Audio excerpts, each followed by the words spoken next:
নজর রাখবো বড় খবরের দিকে। সাংসদ পদ থেকে ইস্তফা কোয়েল মল্লিকের ভূপেন্দ্র যাদবের সঙ্গে সাক্ষাৎ সুখেন্দু শেখর রায়, সুস্মিতা দেব, প্রকাশ চিক বড়াইকের পর এবার রাজ্যসভার সাংসদ পদ থেকে ইস্তফা দিলেন তৃণমূলের তারকা সাংসদ কোয়েল মল্লিক। বৃহস্পতিবার তিনি রাজ্যসভার চেয়ারম্যান তথা উপরাষ্ট্রপতি সিপি রাধাকৃষ্ণনের সঙ্গে দেখা করে নিজের ইস্তফা পত্র জমা দেন।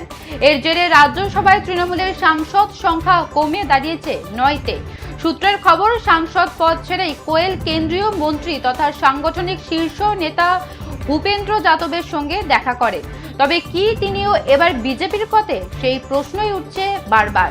সাংসদ পদ থেকে ইস্তফা কোয়েল মল্লিকের ভূপেন্দ্র যাদবের সঙ্গে সাক্ষাৎ, উপরাষ্ট্রপতি সিপি রাধাকৃষ্ণনের সঙ্গে দেখা করে নিজের ইস্তফা পত্র জমা দেন।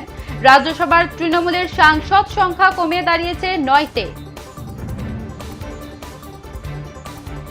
নজর রাখছি বড় খবরের দিকে। সুখেন্দু শেখর রায়, সুস্মিতা দেব, প্রকাশ চিক বড়াইকের পর এবার রাজ্যসভার সাংসদ পদ থেকে ইস্তফা দিলেন তৃণমূলের তারকা সাংসদ কোয়েল মল্লিক। বৃহস্পতিবার তিনি রাজ্যসভার চেয়ারম্যান তথা উপরাষ্ট্রপতি সিপি রাধাকৃষ্ণনের সঙ্গে দেখা করে নিজের ইস্তফা পত্র জমা দেন। এর জেরে রাজ্যসভায় তৃণমূলের সাংসদ সংখ্যা কমে দাঁড়িয়েছে 9তে।